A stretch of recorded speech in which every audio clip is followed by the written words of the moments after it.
The night had started with laughter and music, but by the time I stepped into my house, it felt like my whole world had shifted. It wasn't the kind of change you'd expect, no broken relationships or big betrayals, but a quiet, unsettling realization that my role in my son's life was changing, and I wasn't sure how to navigate it. The evening I returned from celebrating a friend's milestone birthday, confetti still tucked in my coat pocket and the echo of laughter still fresh in my mind, I had no idea my world was about to shift. The house greeted me with its familiar silence, the kind that wraps around you like a soft blanket. I kicked off my shoes and reached for my phone, where a message was waiting. 12 simple words that would change everything. I'm Ava, 51 years old, and I've spent most of my life being the person everyone could rely on. The one who shows up with homemade soup when you're sick, who remembers birthdays, who solves problems before you even realize they're there. When my son Lucas was little, I could fix any crisis with a hug and a cookie. As he grew older and started building his own life, I tried to stay connected by offering help, bringing groceries, texting to check in. I thought I was being supportive. Perhaps I was simply being overwhelming. The party had been delightful, an outdoor gathering with string lights and a live band playing classic soul music. I danced, laughed until my face hurt, and felt genuinely happy in that uncomplicated way that sometimes surprises you. That contentment followed me home, windows down to catch the cool evening breeze. But when I checked my phone, everything changed. A text from Lucas read, "Mom, we need you to stop dropping by without asking first. We need boundaries. Please respect that." Below it, a voicemail timestamp just 5 minutes later. I pressed play. His voice came through tight and hurried, as though he was moving while speaking. "Mom, I meant what I said in the text. It's been too much. Rachel and I need some space. No more surprise visits. We'll reach out when we're ready. Please don't turn this into a big thing." I stood frozen in the entryway, my reflection visible in the darkened window, dropping by without asking. As though the 2 times I'd brought meals and helped with laundry after their daughter was born were invasions. As though my joy at holding my granddaughter had been some kind of trespass. Never mind that I texted first both times confirming it was convenient. What mattered wasn't the facts. What mattered was that my son was asking me to back away. And that realization felt like both a burn and an emptiness all at once. I've always been the fixer. I repair broken hinges and drooping decorations. I mend hurt feelings with baked goods and apologies I don't always owe. When Lucas was little, a colorful sticker could turn his entire day around. As he pulled away naturally, as children do, I tried to bridge that growing distance with offers of dinner, rides to the airport, plant watering services. I thought I was being helpful. Maybe I was just being loud with my affection. I set the phone down carefully, as though it might shatter, and walked to the kitchen. The microwave clock glowed green, reading just past 10. I filled the kettle and stared through the window at the house across the hedge where warm light glowed in the windows. My neighbor James lived there. James with his meticulously maintained yard and the kind of smile that deepens when he's thinking deeply. A widower of 4 years, we shared that particular understanding of loss. That knowledge of a room that once held everything. As if sensing my gaze, his porch light suddenly illuminated. Moments later, a knock sounded at my back door. "Just me," he called through the glass. "Your motion sensor went off. Everything all right?" I opened the door and stepped back. "Come in, I'm fine. Or I will be, or maybe I won't. I honestly can't tell yet." He took in my appearance, a woman still in party clothes with unshed tears in her eyes. James has this particular gift of waiting without pressure. He's comfortable with silence in a way few people are. He placed a paper bag on my counter and pulled out a jar of honey. "The market was out of your usual tea, so I brought this as a peace offering from the world's bee population." I managed to laugh, though it came out a little uneven. I wasn't aware we were at war. He raised an eyebrow, a wordless question. I slid my phone across the counter, letting him read Lucas's message. He scanned it, then set the phone down as gently as if it were made of glass. "Boundary is a word people use when they're afraid of being consumed," he said quietly. "It doesn't always mean go away. Sometimes it means I don't know how to be close without disappearing into you."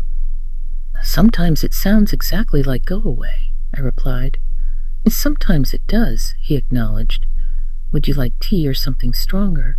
Tea, I said, because I needed clarity, not courage. He filled the kettle as naturally as if he'd been doing it in my kitchen for years. It's remarkable how quickly someone else's rhythm can harmonize with your space. He reached for the blue mugs on the second shelf, the ones with tiny chips on their handles, and I thought, this is what it looks like when someone truly sees you.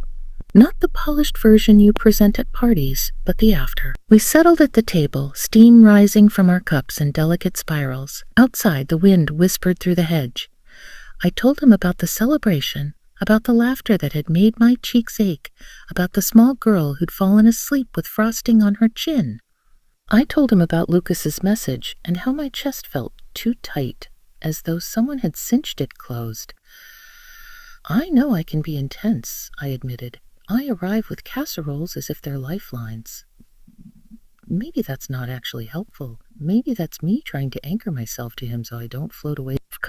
James nodded slowly. When my wife Sarah was ill, people brought so many casseroles I started to resent them, he said, watching the steam rise from his cup.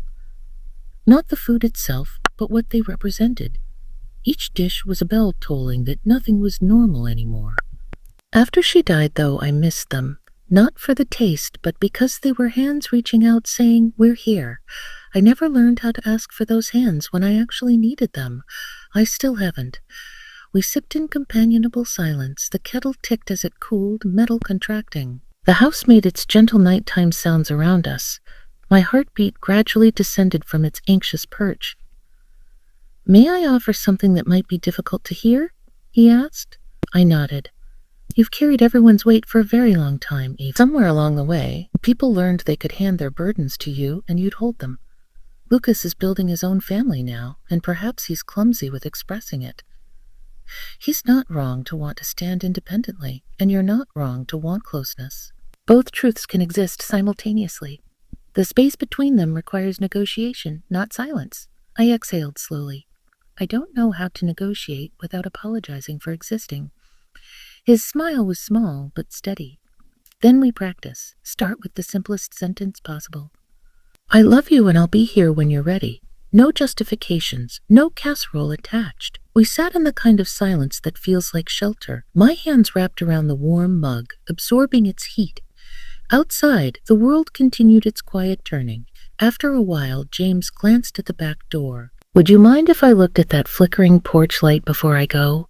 It's been blinking like a nervous eyelid. I smiled. You notice that too? I notice things, he said simply. It's a habit. We stepped onto the small stoop together, the night air crisping on it. He unscrewed the globe carefully, peering up at the socket. The moon tucked itself behind a cloud. He replaced the bulb with a new one from the small box I keep on the shelf, then flipped the switch. Steady light washed across the steps, ordinary and reassuring. We stood there quietly in that rectangle of brightness. Two neighbors in their separate lives, unexpectedly less alone. Thank you, I said. You're welcome. And Eva, yes. Don't compose the entire response tonight. Sleep first. Let morning help you find the words. After he left, I locked the door and leaned my forehead against the cool glass. The house remained dark in places, but the porch light held steady, a small beacon in the night. I washed my face, changed into comfortable clothes, and sat on the edge of my bed with the phone in my hand. I typed and deleted. Typed and deleted. Finally, I wrote, I love you, Lucas. I hear what you're saying. I'll wait for you to reach out. And when you're ready, I'd like us to figure out how to do this better together. I didn't send it immediately. Not yet. I placed the phone on the nightstand and pressed my palm over my heart, the way I used to when Lucas ran a fever as a child, as if I could cool something from the outside in. I closed my eyes and thought about all of you out there, listening to this story in cities I've never visited, in homes I'll never see. I imagined your lights, your quiet corners, your own complicated relationships, and I felt a thin, resilient thread connecting us all. The evening taught me there are different kinds of shaking. The kind that breaks you down and the kind that shakes you awake. Mine started with a message I didn't want and ended with a conversation I needed, offered openly and accepted with gratitude. Morning arrived before I felt ready. I lay in bed, watching sunlight creep across the ceiling. Lucas's words still resonating like a bruise. My phone rested heavy on the nightstand. I drafted that text before falling asleep. Simple and patient, stripped of apologies, but hadn't sent it. My thumb hovered now, as though pressing send might crack open something I couldn't seal again. I pressed it.